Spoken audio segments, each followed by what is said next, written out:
Okay, think about this for a second. A single deal, one agreement, that could change the way a nation of over 1 billion people cooks their dinner. That's exactly what we're diving into today. A landmark energy deal has just been inked, and it could totally reshape India's energy future and its relationship with the United States. So, let's break it all down. 10%. What does that number even mean? Well, what if I told you a single deal now accounts for 10% of an entire nation's imports of a critical fuel? That's not just a small change, that's a massive strategic shift. And in this explainer, we're going to unpack what this new agreement is really all about. All right, here's our game plan. We're going to look at 4 key things. First, what exactly is this historic deal? Then we'll get into the huge demand for LPG inside India that's driving all of this. After that, the bigger geopolitical strategy at play here. And finally, we'll talk about the real-world impact and, of course, the challenges that are just around the corner. So, let's start at the beginning. What are the core facts? What was actually announced? The announcement itself came right from the top, with India's petroleum minister calling it a historic first. And the language here is really telling. This isn't just framed as a routine purchase. It's about opening up one of the fastest growing energy markets on the planet to a brand new major supplier. That's a big statement. Let's get into the nitty-gritty. The buyers are India's 3 big state-run oil companies. That's Indian Oil, Bharat Petroleum, and Hindustan Petroleum. They've agreed to buy a whopping 2.2 million tons of LPG every year, all coming from the U.S. Gulf Coast. Right now, it's a 1-year deal for 2026, but the key thing here is that this is the very first structured, long-term deal of its kind. And here's a really crucial detail on the business side of things. The price is going to be tied to the Mount Belvieu benchmark, which is a major pricing hub in Texas. Why does that matter? Because it means India is shifting a chunk of its energy pricing away from the usual Middle Eastern benchmarks and linking it directly to the American market. That's a big move. Okay, so that's the what. Now for the why. To really get this deal, you have to understand the incredible pressure for this fuel building up inside India. It's like a pressure cooker. For tens of millions of people in India, LPG is not a luxury. It's an absolute lifeline.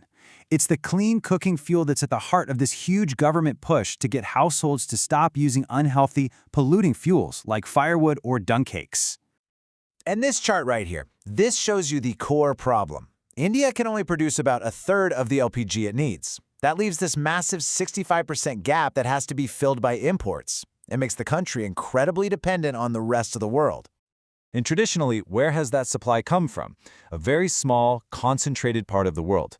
The backbone of India's LPG supply has always been just a handful of countries in West Asia. We're talking Qatar, the UAE, Saudi Arabia, Kuwait.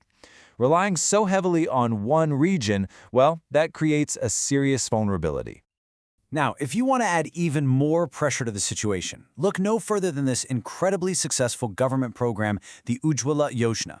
It's given out over 80 million subsidized gas connections to lower-income families. That's fantastic, but it also caused an explosion in nationwide demand for LPG.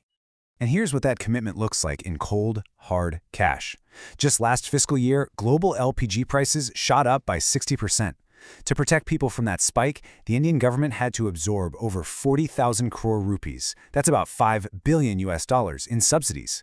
When you're spending that kind of money, finding stable, predictable prices becomes absolutely critical. Which brings us to the really big picture, the global strategy behind all of this. This isn't just about buying gas. No, this is a fundamental pivot in how India thinks about its own energy security. So, let's compare the old way versus the new way. The old strategy was simple. Rely heavily on one region, West Asia, and just hope for the best. But that left India wide open to price shocks and supply disruptions. The new strategy? It's all about diversification, spreading the risk, building strong energy partnerships all over the world, with the U.S. right at the top of that list. So you see, this move isn't about just one thing. It's about hitting several targets at once. You're boosting your own energy security, you're creating a buffer against crazy price swings, you're breaking that dependency on a single part of the world, and, this is a big one, you're strengthening your overall trade relationships. And that leads us to a really clever geopolitical angle.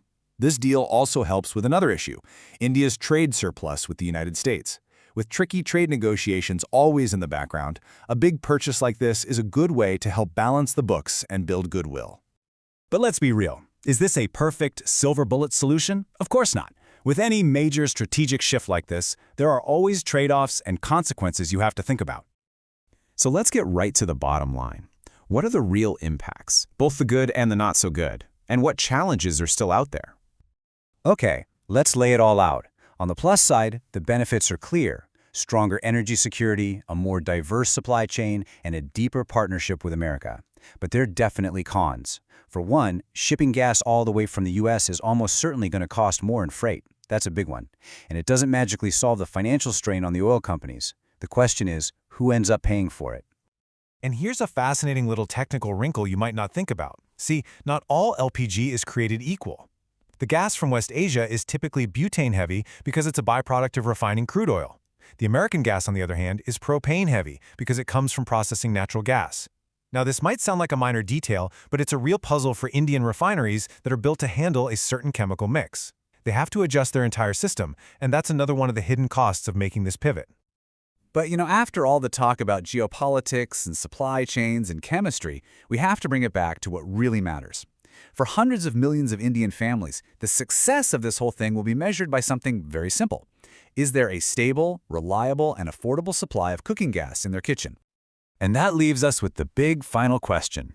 As the entire global energy map is being redrawn before our eyes, is this bold American energy bet going to be remembered as a masterstroke for India? Or will it turn out to be a very costly gamble? Only time is going to tell.